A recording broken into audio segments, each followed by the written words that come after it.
Frankie, we nearly have signing number 3, Max Kiemann, medical done, contract done. We're just sort of waiting for the announcement now. What do you make of this transfer? Really like it. I've warmed to it more and more as time's gone on. I just think it was clearly. I think sometimes we have that. Is it the manager's choice? Has it been the ball choice? But I think there's no doubts this time round. It's manager's choice. He's the centre back he wants. I think we've got a hole to fill there, and if he's the man that he thinks will allow him to play the system that he wants in the way that he wants, and that's his number one target, then you have to be fully on board. And I guess the more I thought about it, I just thought, in terms of his age demographic, it's experience, it's straight into the starting 11. We've said that we need players that improve the starting lineup this season. He does that. He comes straight in. I think, first game, he'll be there, without a shadow of a doubt. He'll be named on the team sheet. He'll be there in the centre of that defence. And I just think I think this is going to be one of them ones that we look back on in 2 years' time. And I think he is going to be one of West Ham's favourites. I think he's going to be one of them people, not quite as similar to Jared Bowen, but that sort of thing where you've got an English player who will come in. I think he'll get the club. I think he'll understand the fans. I think he'll love playing for West Ham. And I just really think he'll end up being, one of them players that we look at and are just really fond of. I think he'll play the way that we want to play football. I think he'll be solid. I think he'll be, just his defensive ability is great, but he also will want to play football, which we all love. So, yeah, I actually think we'll look back on this and he will grow to be one of the sort of, our favourite players in the next couple of years. 40 million price tag, so does that concern you too much? Or not really. It is what it is. Yeah, it's more than what I think his actual value is, but Premier League experience, centre back, English, all of those things that suggests that price tag. I don't see it being any different. And I think if you look back on it, I think if you was to switch him into this is quite a pie in the sky thing, but imagine that he's coming at that age. Imagine that's Kurt Zouma without dodgy knees, who played every single game of the last season without any hiccups and whatever, and someone who was going to be Mr. Reliable in there. And, if we was looking back on Zouma now and he didn't have the knees he had, and, he's pretty much driven your side to winning a trophy and everything else, we'd be looking back on £40 million going, that was money very well spent. And I do feel like this will be that similar thing. I think we'll look back right now. It seems a lot. Wolves are over the moon. They think we're paying way too much. As soon as the sort of message came out that the deal was pretty much done, I had Wolves fans messaging me just sort of laughing and being quite smug about the fact that they've managed to sell him for that price tag. But I think they'll grow to regret it. We'll grow to love it. And I think we'll look back and think, actually, it was money very well spent. Yeah, I think a lot of Wolves fans, they're not necessarily calling him a bad player. It's more that they think we've overpaid quite a bit for him. Yeah. Which, like I said, I think it's because of the clause that's been in there. I think that's forced Wolves' hand a little bit. And everybody knew that Kiemann was Lopetegui's number one choice. Wolves would have known that Kiemann was Lopetegui's number one choice. It was a case of, well, how much do you want him? We're going to stick to our guns a little bit, and they've got the fee they wanted, and it might be good for them because it might mean they don't have to sell somebody else's, somewhere like Neto. They might be able to keep a hold of him because they've already done one large sale, so it is good for them as well. A lot of people wondering, and we're just guessing at this point, but that's what opinions are, guesses as much as anything. Could Kiemann be the new captain of West Ham, do you think? Do you think he's buying a skipper, or do you think he's just buying a centre-back? It's an interesting one. I've seen that sort of touted about a little bit. I think we're so desperate for a captain that anybody kind of fits the bill at the moment, to be perfectly honest. I'm not 100% sure. Look, I think while I may be being a bit hopeful about this whole transfer and just being so on board and positive about it, and the way I've just described it to pan out, it would suggest that there would be a captaincy opportunity in there somewhere. but a lot's got to happen for him to get to that place. I certainly don't want to see the captaincy just thrown around anymore. I think giving it to Zouma, somebody who is quite passive, not very vocal, just, it isn't right. I don't want to see that again. If he comes in, he plays every single game of next season, he shows massive passion. He becomes a leader on that pitch. He becomes that person that I've described, that is just someone that we're massively fond of at West Ham. Then absolutely, it's very possible.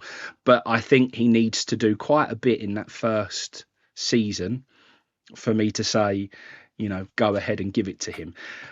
But like we said, it's just such slim pickings. It just seems like an obvious choice, but it seems so obvious because there just isn't anybody else out there. Yeah, I think Wolves fans are quite critical of him as a captain, just like we are of Zouma as a skipper as well. And that's something I think you can listen to Wolves fans.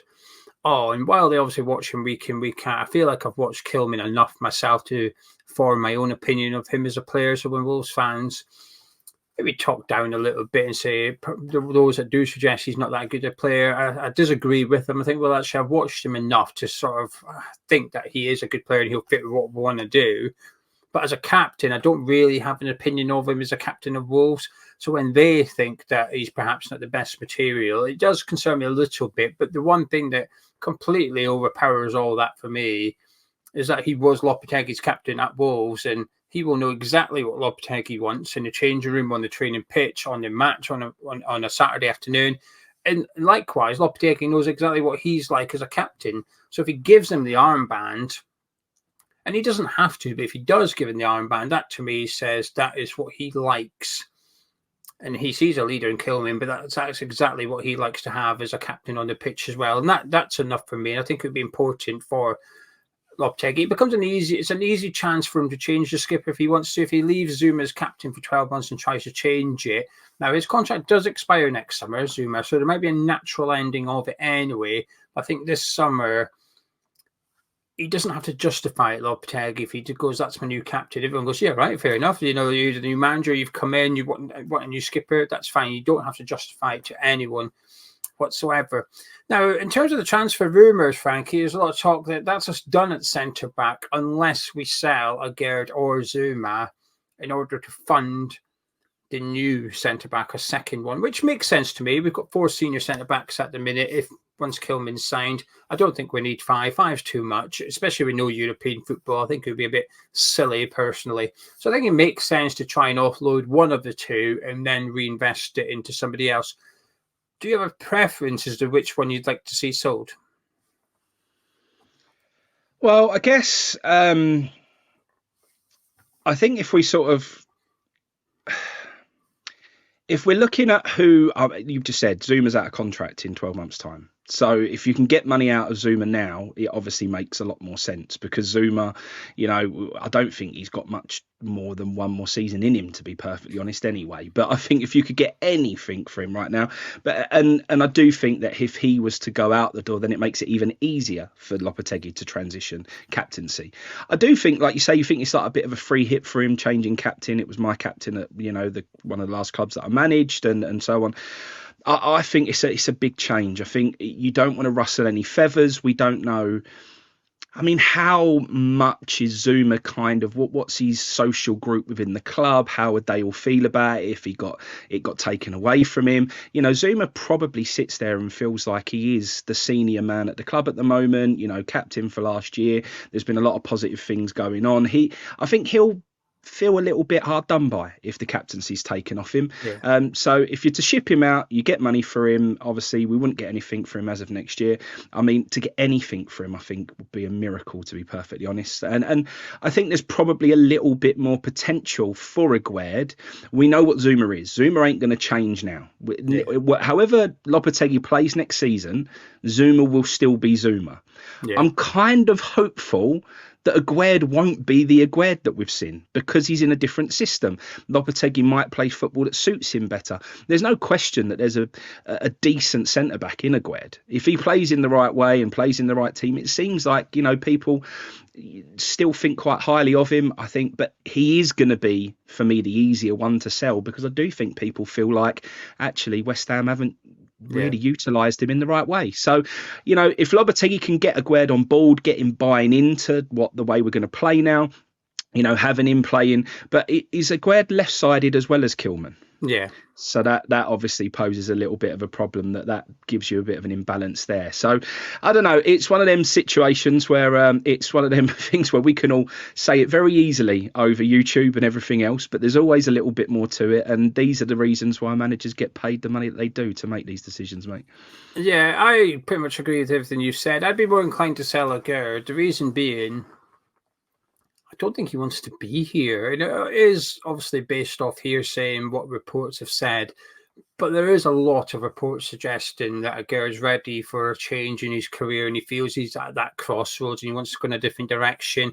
And obviously, when the African Cup of Nations came round, he sort of, I say, refused. I think he'd preferred not to have played for West Ham prior to the African Cup of Nations, and he didn't.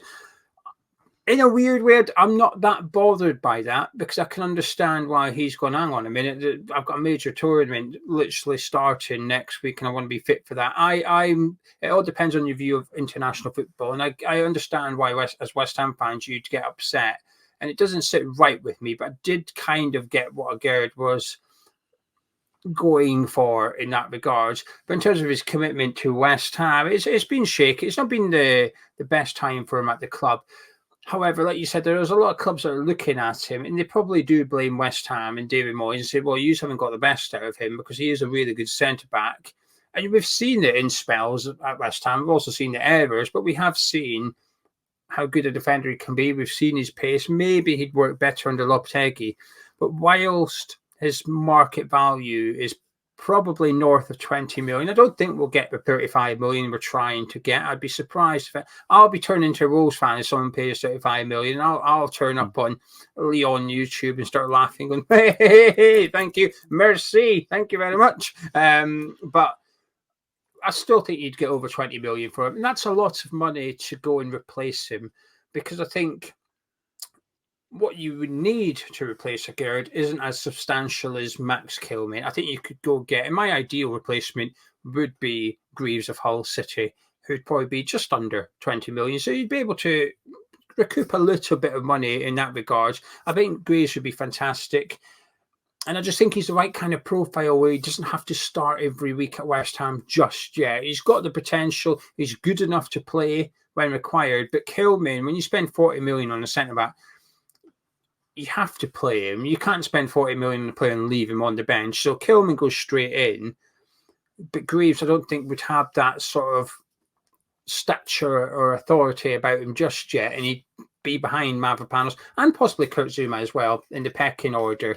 Play as and when required. But the plan would be that in a couple of seasons' time, he is starting next to Max Kiemann, and that's Kurt Zouma's replacement in terms of a squad position in a year's time as well. So I'd prefer to see Aguerd, but I could understand why they'd look to shift Zouma. Big wages as well, Kurt Zouma as well. I think he's possibly the most paid player, or one of, alongside Jared Bowen and Danny Ings of all players. But that's what I'm hoping for. Kyle Walker-Peters is still rumbling on. The strikers are still rumbling on. The wingers are still waiting to be linked. What else are you hoping to see in the transfer window? Well, I see we've sort of commented on whether we need the sort of wide defenders, whether we need the wide left player in attack. I do, mate. I've watched the Euros, and I think England have lacked width massively. And I think we've lacked a lot of things. Well, we've lacked a lot of things, but and I agree with you there. But I think there's a lot to be said for people playing with inverted wingers these days, and people cutting in on their playing the foot that they have on the other side of the pitch, they can cut in and so on. I just like the directness of having an out-and-out winger. I think when you see Gordon and players like that playing for Newcastle last year, when you got proper wingers on their natural sides who can get at players, beat them and get the ball across, I like it. And Lopetegui has played with a lot of width previously. So I do feel like we're still lacking in those departments. I think if you're not going to replace the fullbacks, then you've got to replace a wide left-handed side player that can get forward and can give you something in attack. So I would like to see that, and I think it's a position that we've been really lacking in recent times as well. And I just think sometimes, you have them games where I think sometimes Bowen almost feels like he's gone missing. Bowen can have a 90 minutes when you think, I don't even really remember him doing anything in the whole 90 minutes. And I think sometimes that's because we've been very one-dimensional. Everyone knows how we play. I think people can set up systems that sort of, make it really hard for Bowen. We need another option. We need something different. And I think sometimes if you can switch system and you can go, look, now we've got an out-and-out winger out there who's just going to really take it on. And you saw it in that game for England, the one where Gordon came on. As soon as someone was literally getting the ball and prepared to take the fullback on, the fullback started backing off and thinking, I'm in trouble here. I don't like this. So I just think I would like to see something that offers us a different style of play should we need to. And, Lopetegui has been previous games, if you watch the analysis that's been done on him, he sort of does switch from, his initial setup, and then he can switch to a 4-3-3 and so on. So I think a really natural, out and out, left-sided, pacey winger I'd love to see. And I don't even necessarily need it to be a marquee signing out there. I just want someone, not Cornet. I don't want someone with pace who is just a nightmare. I never liked that signing. I know you was a little bit like, it might come all right, it might not. I didn't like it. He always had that opinion that he just doesn't really like to play football. He always has these mystery injuries and whatever. I just want someone. Almost what I'd like to see us sign is the Jared Bowen on the left-hand side. I'd like to see us go and find someone in the lower leagues and go, and I don't know who that is, but, someone who's a pacey winger, can get at teams, and, you can just say, right, let's go and take a 15-20 million gamble in the Championship and see if we can find the Jared Bowen on the other side. I think there's a few contenders as well from the Championship. It's not like there's nobody or there's only one and there's lots of clubs going for them. I think there's quite a few. You've got Jack Clark of Sunderland, Jonathan Rowe at Norwich City. You've got Philogene Bedance over at Hull City as well. All left-sided, right-footed. So it'll be interesting if we do make our moves, because Tim Steidten, when he did his press conference with Lopetegui, did speak about the English market. Now, obviously, since then, we've gone for Max Kiemann. We're still going for Kyle Walker-Peters. So maybe he was just referencing those as well. But there is a chance that he was referencing the Championship and that we'd be looking to go there. I agree with you. I think we do need that left-sided player. And again, it doesn't need to be a ridiculous expense either. I'm going to throw a name at you and we'll wrap it up with this, because we have been linked to him. And I'm a fan of him. Now, you haven't seen this, but last night on Friday, my video was about sort of strikers West Ham being linked to, like Ivan Toney and so on and so forth. There's one name we've been linked to that can sort of fill that left side role if required. Memphis Depay. Okay. Free agent. Okay. Yeah. Yes, no. 30 it was years old, so he's not young anymore, but... No, I mean, you watched... So I'll throw it back just a little bit, because I know you watched all of the European matches in the early... I don't know if you've carried that on, but you watched all those early games.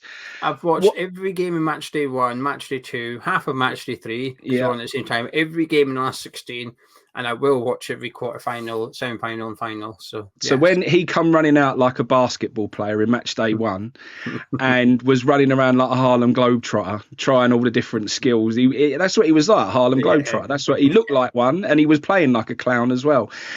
From that, did that give you the confidence that he would be the right man for West Ham? No, but when they played Romania in the last 16, I thought he was really good. Not as good as Gakpo. Gakpo, I think, has been one of the best players of the tournament, really. I think he's been fantastic. But I did think Depay's had a bit of something about him, and I was maybe expecting a bit more because he's got a point to prove. He's trying to earn his move, and if he has a good tournament, he'll probably be able to chuck a couple of million on that sign-on fee and say, hang on, I'm free now. I'm going to make this worth my while. And I don't like the sweatband thing when, like I said, a basketball player has thing. I don't get it because A, his hair is braided anyway, so that's not getting in his face. And B, I just think it must impact your heading. It has to, right? I know it's only a thin bit of fabric, but it's got to get in the way to some extent. But I think he's done okay. He's been the best player. He's not even been the best Dutch player. So, but listen, if he was 20 million, I'd be saying, no, don't do it. Why would you pay? But he's not. He's free. And I just think he can play up front and he can play on that left side of a front three as well. And I just think it would be a wise purchase from us, Frankie.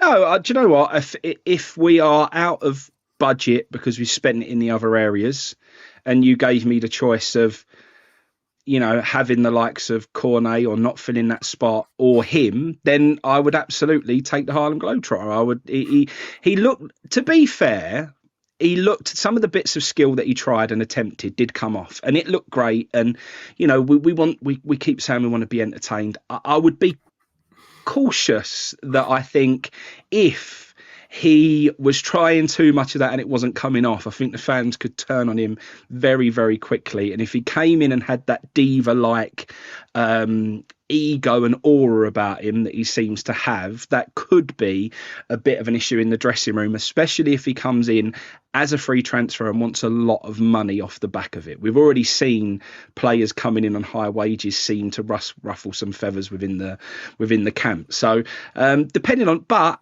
actually, I think there was no question that as a footballer, he looked experienced. He looked like he knew what he was doing. He was a danger and a threat the whole of that first game. So while I don't particularly like how he played, for somebody who comes in on a free, I would certainly rather have him than no one. I don't want this guy. I'll tell you what, Mark Konatovic has still got it, and he's still got that in his locker. I think he's had a good tournament as well. He has. And not only that, when you saw how they were on the bus after they got their, qualification to the knockout stages, he was kind of leading the celebrations. They all had their tops off. They were dancing around. They looked really together, and they looked like they were really sort of, just a side that all were there for each other, and the spirit looked really good. And he has still got that. He's got a different type of ego. The fancy Dan stuff without substance, I'm not a fan of.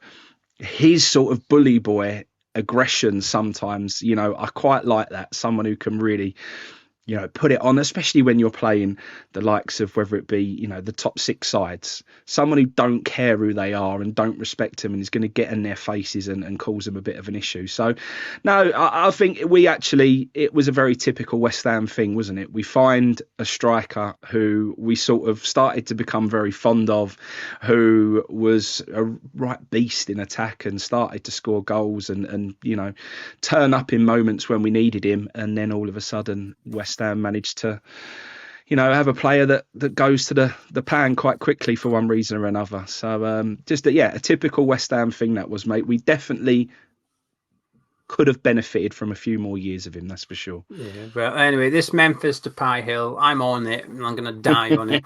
But Frankie, thank you very much for joining me. It's been a pleasure. 15 days, mate. 15 days and we're back. If anyone doesn't know, because there's not much promotion around it, that under 23s play at Ebbsfleet on the 20th. Always a really good occasion. It's always the under 23s first game back. So they kind of normally get a little bit bullied. However, they do make a lot of time for the fans. If you stay around until after the game, they do their warm down, but they come over. They're always prepared to sign things for the kids. The kids always go and get in the front row and sort of get involved. And George Urphy in the past always come over and really had a good chat with all the kids that are there. So it's actually a really good opportunity to get up close and personal with the under 23s, to see some under 23s football. And it's always just a really good occasion, mate. So if anyone isn't aware of it, then get on Ebbsfleet's website and get some tickets. I was unaware of it. I'll be honest with you. I was unaware of it. So there you go. 2 weeks today, because this goes up on Saturday. We're recording this on Friday afternoon so I can have today off. But 2 weeks today, there you go. West Ham under 21s play Ebbsfleet. If there's a link to the tickets, we'll put it in the description below so you can job done and you'll be able to see Frankie there. Anyway, thank you, Frankie, and thank you to you guys at home for joining us as well. If you've enjoyed this video, please do drop a like on it by clicking thumbs up. Subscribe to Hammer's Chat. I'll be live tomorrow, Sunday morning at 9 a.m. I'll be live catching up with you guys, see what you think of Max Kiemann, Kyle Walker-Peters, Memphis Depay. So if you're kicking around, please do join me. And until then, we'll catch you in a bit.